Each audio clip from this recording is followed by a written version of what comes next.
So, this is going to be, I say it's going to be a quick one, we'll see what happens. Because I'm back in work in about 9 hours, something like that, and I've got to go to bed and all that nonsense, but I felt like doing a review. So, here we have Transformers Generations Thrilling 30 Rhinox. Now, if you're anything like me, which you're probably not because that'd be weird, don't be like me. But see, I was around for Beast Wars. I was around when Beast Wars first came out, and the Rhinox toy was a little bit poor, shall we say. Well, it wasn't one of the best figures. So when I saw this first time, I'm like, "There's no way. That's got to be a masterpiece or something. There's no way." No, it exists, and I own it. And he's a very pretty beast. He's definitely a rhino. Sadly, there's a few hints here and there of green, especially this bit. This bit has no reason to be green, but it is. If I had a paint this colour, I would go over that. A couple of these bits you can't really, unfortunately, use the transformation, but that bit especially, no reason to be green. And this bit is soft rubber, which is why it's a different colour to the rest of it, but it's not super noticeable, it's just, there. But he's very nice, he's very well textured, and he's got his little face and his little eyes, and they're just black, there's no detail to them, but shame. He's got his horn, and he's very lovely, and the mouth opens, and he's got teeth, and he goes, rah, rah. It's kind of fine. You can sort of move this bit around a bit. There's like panels that sort of cover each other, and it's fine. And he's got a tail that's moulded in there, but that's about it. It's, yeah, whatever. You can get a little bit of articulation, but then you can, see through him. So he's basically a brick in this mode. But you know what? It's fine. It's kind of how he's supposed to look. Size comparisons. Original Rat Trap. Alright, that's kind of excluded a lot of you because most people probably won't have that, but still. Road Trap, that's one. So, this is a Voyager figure, and it's quite a stocky Voyager figure, so let's get these out of the way. Ah, dear. Okay. Should we transform him? I think we better had, otherwise this is going to be a long video of me just sitting here looking at him going, well, I'd show you the robot mode, but I can't transform him. Anyway, right. So, first thing we're going to do is we're going to try and get... Right, and this is the issue. Just clean my nail while I'm talking. This is the issue I've got with this figure, is a lot of this is basically panels. There's a lot of panels involved in this. He's not shell former, but there are a lot of panels. And line a lot of them up, there's just tabs here, tabs there, tabs there. And if you try and unlock one, you can knock the rest out of place. Or you can do. It's very fiddly. So I'm going to use my nail to split this. There's that tab there that goes into a slot in there. But now I've got this loose, I can now fold it at this hinge all the way up here. Oh yeah, all the way up there. I'm going to fold that out. And I'll do the same this side. Do that and fold it all the way up there. And now I can take this piece out. Now you can close it up without this piece. This is not integral to the robot mode. However, if we fold this over here on that screw and round to here on that screw, and then we pull it apart, we have his twin Gatling guns, which do spin. That's quite awesome. I kind of wish they had the silver, but if I was any good at painting, I could add the silver. But you know what? That's awesome. Can't complain. Let's put that out of the way. Continue the transformation. Yay! Okay. We're going to get this huge panel here. Detach it there and make sure it's loose everywhere else. It also detaches here. This is the soft rubbery bit, so we'll just get that out of the way. And then we'll sort of wriggle that loose, get this to fold out a bit, and we'll bring it over the top. It's on. What's that big green thing in there? What's that? This big green thing here. Double hinge. Shut up. Bring it out. We'll fold down this piece first, because you kind of have to.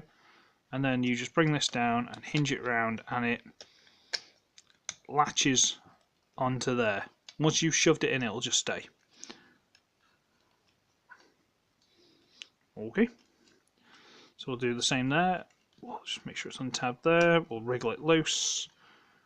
Bring this out a bit so we can get to the hinge. Hold it all the way out. Bring the toe out. Bring it round and push it into place. Huzzah! And then on this double hinge in here, we bring this piece up and just sort of shove it there somewhere. Okie dokie. Now we need to get this cream, sort of creamy beige, whatever. We need to get this piece so it's straight out here. So we're going to fold it out to about there. There. We're going to straighten the legs out and then turn this around. And then we need to fold the legs forward and shove it back in. That might sound complicated. You've had to fold this out, turn it around, and shove it back in. And you've had to move the legs around to allow you to do that. But you just need to turn that around because that's basically the waist. And now it's turned around. Yay! Now we need to fold this back. This is the main hinge we've been folding this on. We now need to fold it here as well. Fold it there. And just rotate this in slightly. It's on this pin here, that pin there, and you just need to turn it. It will actually tell you where to stop. There are markers in here, so it's at this one at the bottom. Now it needs to fold to that one, so we rotate it to there. Just fold that in for now. You'll move it in closer in a minute, but we're just doing this for now. So rotate that until it stops. Yay! Double hinge. Boo. So it's like that. Okie dokie. You need to bring the shoulders, the sort of rhino front legs, all the way out on a double hinge. And they sort of sit around there. And bring it out on a double hinge all the way to there. Then we get this piece. Let's bring this camera up a bit, shall we? There we go, that should do it. We get this piece and we pull them apart. This double hinge all the way onto the back, and that's pretty much your lot with that bit.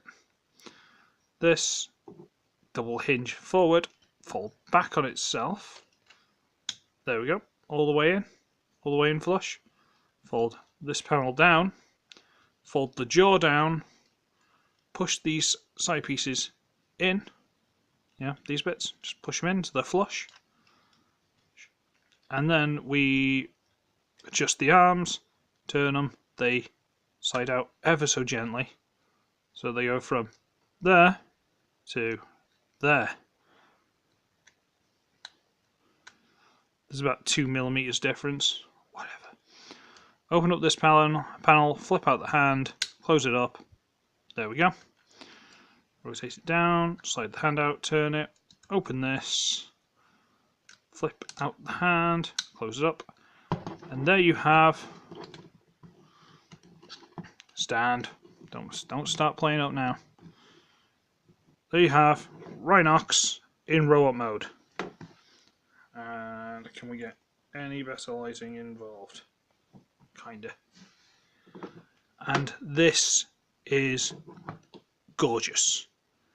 No questions asked. This is beautiful. This is fantastic. The head is, I kind of feel like the sort of gold's a slightly different colour, but he's still fantastic. The head's fantastic. He's got the maximal symbols just in there.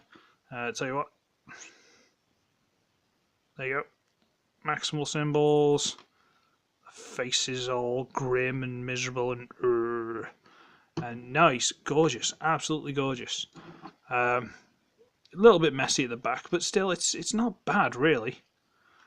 And yeah, he's absolutely gorgeous. You got, depending on if it wants to slide in, you've got almost a 90-degree bend at the arm, but it's not perfect. You got the hinge there, you've got the rotate all the way around. Head is on a ball joint, but it's all kind of, you can get 360, but why would you?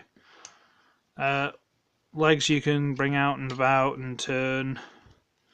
Then they've got almost a 90-degree bend. There's a bit of ankle, believe it or not. And if you really want to, you can play with the toe, but frankly, who cares? Now, when I first got this guy, where are we? Let's have a look. See if we can see the damage. Oh yeah, you can bring this down so it's just a straight waist swivel there and have him taller. But the official way, and the one I agree with mostly, is to shove that all the way underneath and just make him shorter, squatter, and stockier. Personal preference, but that's my personal preference. So, yeah, what was I doing? Right, okay. Let's see if I can get to this without making a mess. Originally, I saw how loose this was, and I wanted to try and tighten it. So, I put a tiny little blob of superglue in there, and then I wriggled it for about 20 minutes, and it seemed to have dried up, and everything was fine, and I left it overnight. And then when I went to touch it the next day, the leg was seized. So I had nail varnish remover, I had all sorts down there, and I wriggled it, and I wriggled it, and I wriggled it, and I got to the point where I thought I was just going to shear the hinge straight off, and it gave, and it moves, and oh man, I genuinely thought I'd shattered him. So, now that's why you use floor polish and not superglue, boys and girls. Learn from your old Uncle Ugly. He knows what he's talking about. Yes, and then you get the weapons. Woo! So we'll put that in that hand. We'll put this in this hand. And now he can...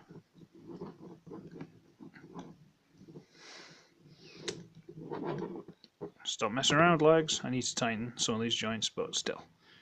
Now he can dual wield big, round, spinny Gatling guns.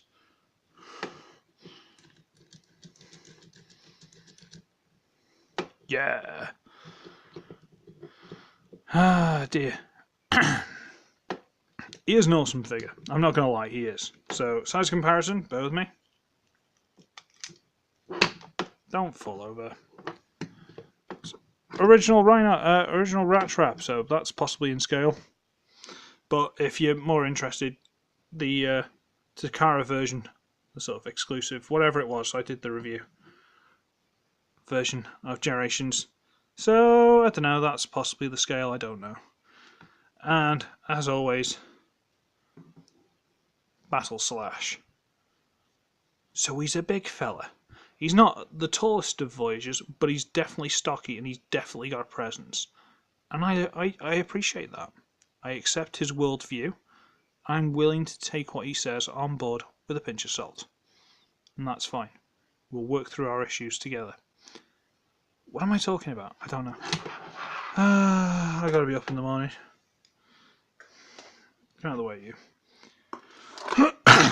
But yeah, he's quite cool. And if you don't want these in the hands, I just peg them into the back of the arms there. There's no other way of doing it. That's all you can really do, is just peg them into the back of the arms. And unless you're really looking for them, they're not super obvious from the front. It's fine. He's fine. It's not a problem. He is a very pretty figure, though. Very pretty figure. Do like him. So yeah, that's Transformers Generations Thrilling 30's Rhinox. So we now don't need a masterpiece, because he's pretty much masterpiece already. What more do you want from us? I assume if there's a Takara version, the paint will be slightly better, but other than that, he's fine. So, yeah, I'm just going to call it a day now, because I don't know what else to say. So I should be ugly, I should be wretched, and I shall see you in the next one. Cheers, everybody!